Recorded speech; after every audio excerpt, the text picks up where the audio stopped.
नमस्कार किसान साथियों, स्वागत है आपका आपके अपने चैनल टेक्निकल एग्रीकल्चर में।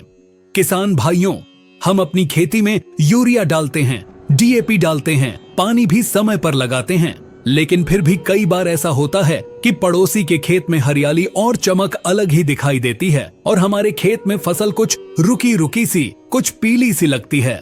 कल्ले यानी टिलरिंग भी मन मुताबिक नहीं होती। आखिर कमी कहाँ रह जाती है? कमी रह जाती है उस एक तत्व की जिसे हम अक्सर छोटा समझकर नजरअंदाज कर देते हैं। जी हां, आज हम बात करेंगे जिंक की। आज की यह वीडियो खेती और जिंक के रिश्ते पर इंटरनेट की अब तक की सबसे बड़ी और विस्तृत जानकारी होने वाली है। आज हम किसी एक प्रोडक्ट का प्रचार नहीं करेंगे, बल्कि आपको जिंक का डॉक्टर बना देंगे। आज हम जानेंगे कि बाजार में मिलने वाले 33%, 21% और 12% वाले जिंक में क्या अंतर है। मोनोहाइड्रेट और हेप्टाहाइड्रेट का असली मतलब क्या है। फसल में कौन सा जिंक किस समय डालना सबसे फायदेमंद है। स्प्रे में कौन सा जिंक लेना चाहिए और खाद में कौन सा। और सबसे जरूरी बात यह कि जिंक को किसके साथ भूलकर भी नहीं मिलाना चाहिए। तो अगर आप चाहते हैं कि इस साल आपकी पैदावार रिकॉर्ड तोड़े, तो अगले कुछ मिनट ध्यान से इस वीडियो को सुने। साथियों, सबसे पहले यह समझते हैं कि आखिर फसल को जिंक चाहिए ही क्यों। क्या हम इसके बिना खेती नहीं कर सकते? देखिए, जिंक पौधे के लिए केवल एक खाद नहीं है, यह पौधे का एक्टिवेटर है। जैसे शरीर में खून को चलाने के लिए दिल की जरूरत होती है, वैसे ही पौधे के अंदर ऑक्सिन नाम का हार्मोन बनाने के लिए जिंक की जरूरत होती है। यह ऑक्सिन हार्मोन ही तय करता है कि पौधे की लंबाई कितनी बढ़ेगी और तना कितना मोटा होगा। अगर जिंक की कमी होगी तो पौधे की पोरियां छोटी रह जाएंगी, पौधा बौना दिखेगा और पत्तियां बीच में से पीली पड़कर जंग जैसी दिखने लगेंगी। खासकर जब कल्ले फूट रहे हों या दाना और फल बन रहा हो। जब आप दुकान पर जाते हैं तो दुकानदार आपके सामने 3 तरह की जिंक रख देता है।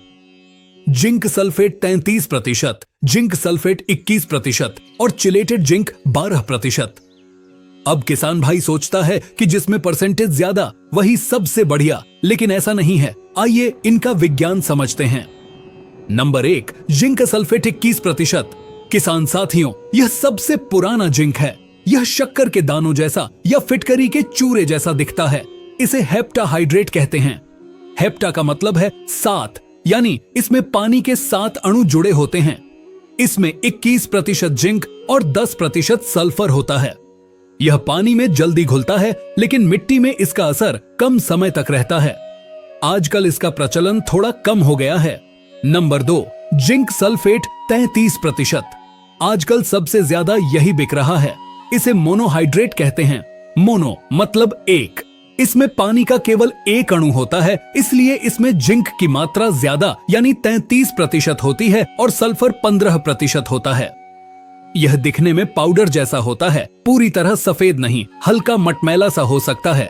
इसकी खासियत यह है कि यह मिट्टी में डालने पर लंबे समय तक धीरे धीरे पौधे को मिलता रहता है। इसीलिए बुवाई के समय या पहली खाद के साथ यह सबसे बेस्ट माना जाता है। Number 3, chelated zinc 12%। यह सबसे अलग है।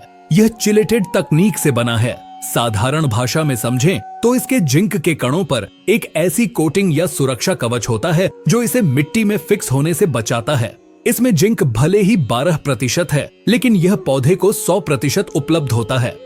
यह पानी में डालते ही तुरंत घुल जाता है। इसका मुख्य काम स्प्रे यानी छिड़काव में होता है। अब सवाल आता है कि हमें फसल में कौन सा इस्तेमाल करना चाहिए, मिट्टी में डालें या स्प्रे करें।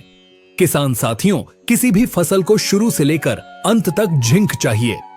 इसलिए सबसे अच्छा तरीका है जमीन में जिंक देना। अगर आप बुवाई के समय या पहली सिंचाई पर जिंक डाल रहे हैं तो आपको जिंक सल्फेट 33% यानी मोनोहाइड्रेट का चुनाव करना चाहिए। क्यों? क्योंकि 33% वाला जिंक धीरे धीरे घुलता है और फसल को लंबे समय तक पोषण देता रहता है। इसकी डोज क्या रखें? अगर आप 33% वाला जिंक डाल रहे हैं तो 4 से 5 किलोग्राम प्रति एकड़ की मात्रा काफी है। जी हाँ, 4 से 5 किलो प्रति एकड़। अगर आप पुराना वाला 21% वाला जिंक डाल रहे हैं तो आपको इसकी मात्रा थोड़ी बढ़ाकर डालनी पड़ेगी। इसे आप यूरिया के साथ मिलाकर डाल सकते हैं, लेकिन ध्यान रहे यूरिया और जिंक को मिलाकर ज्यादा देर तक ढेर लगाकर न रखें। जैसे ही मिलाएं तुरंत खेत में बिखेर दें, नहीं तो यह पानी छोड़ने लगेगा। अब बात करते हैं उन किसान भाइयों की जो मिट्टी में जिंक डालना भूल गए या जिनकी फसल में पीलापन दिखाई दे रहा है। अगर आपकी फसल थोड़ी बड़ी हो चुकी है और अब आप जिंक देना चाहते हैं तो अब जमीन में दानेदार जिंक फेंकने का उतना फायदा नहीं मिलेगा। अब आपको स्प्रे करना चाहिए। स्प्रे के लिए सबसे नंबर 1 चीज है चिलेटेड जिंक 12%, क्योंकि पत्तों के ऊपर दानेदार जिंक का घोल कभी कभी पत्तों को जला सकता है, लेकिन चिलेटेड जिंक बहुत सुरक्षित होता है और पत्ते इसे तुरंत सोख लेते हैं। स्प्रे का डोज रखें मात्र 100 से 150 ग्राम चिलेटेड जिंक प्रति एकड़। और सबसे जरूरी बात, पानी की मात्रा कम न रखें। 1 एकड़ के लिए आपको 150 से 180 लीटर पानी का इस्तेमाल करना है। जी हाँ, 150 से 180 लीटर पानी, ताकि पौधा अच्छे से नहा जाए। क्या इसके साथ यूरिया मिला सकते हैं?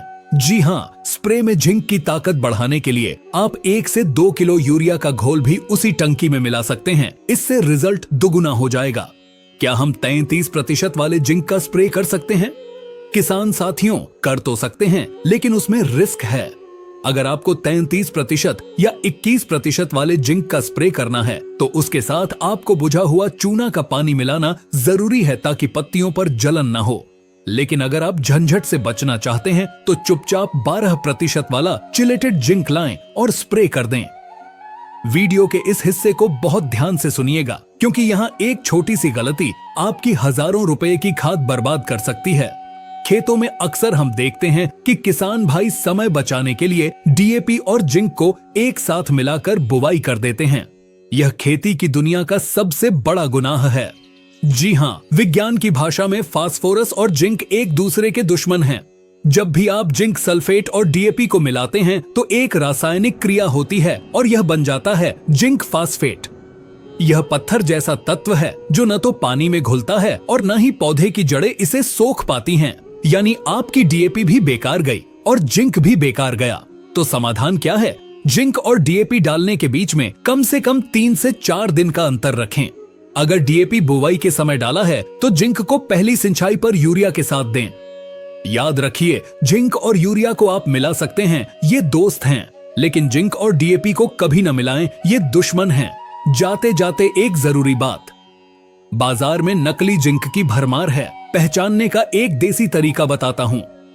डीएपी के कुछ दाने हाथ में लें और उस पर जिंक का पाउडर डालें और जोर से रगड़े।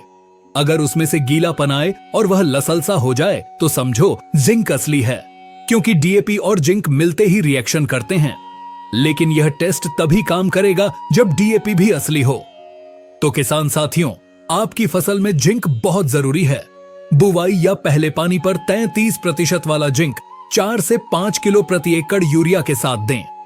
अगर लेट हो गए हैं तो 12% वाले जिंक का स्प्रे करें, जिसमें पानी 150 से 180 लीटर रखें और डीएपी के साथ इसे कभी मिक्स न करें। उम्मीद है आज जिंक को लेकर आपके सारे डाउट क्लियर हो गए होंगे। अगर आपको लगता है कि इस वीडियो से आपको सही और सटीक जानकारी मिली है तो इस वीडियो को लाइक करके हमारी मेहनत सफल करें। हमारे फेसबुक पेज को भी फॉलो करें, वहां भी अच्छी अच्छी वीडियो डालते रहते हैं। टेक्निकल एग्रीकल्चर के नाम से फेसबुक पेज है। खेती की ऐसी ही शानदार और गहरी जानकारी के लिए टेक्निकल एग्रीकल्चर चैनल को अभी सब्सक्राइब करें और घंटी का बटन दबाएं। मिलते हैं अगली वीडियो में। तब तक के लिए जय हिंद, जय किसान।